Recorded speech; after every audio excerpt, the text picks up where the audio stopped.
Swimsuit, saan galing yan? Kay Ayon, boyfriend ko eh. Boyfriend mo si Ayon?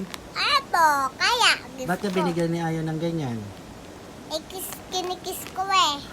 Nagkikiss ka na agad? Bakit kayo Opo. nagkikiss? Ay, yung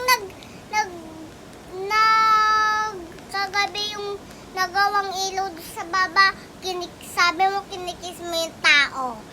Hindi ko kinikiss yung tao, ha? Bakit sabi mo kaganina? Hindi, ha? O, ba't mo kinikiss si Ayon?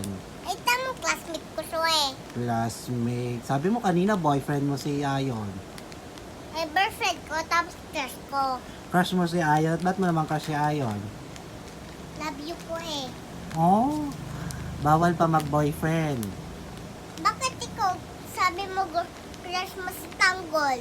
Ay, kasi matanda na ako, kaya ako crush ko si Tanggol. Taba na taba mo, bago hindi naman taba si Tanggol. Okay lang na mataba. O, at least matanda na ako. Ikaw bata ka pa, bawal pa Ano naman, mag-boyfriend. crush mo si Daddy Rex, mataba kayo eh. Hindi, ha?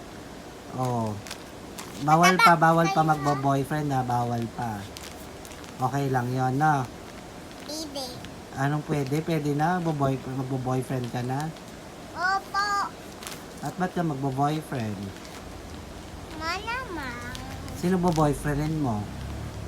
Si Ayan nga. Diyos ko po. Bata pa ha, bata pa. Bawal pa ang boyfriend, okay? Sinong boyfriend ko? Wala na.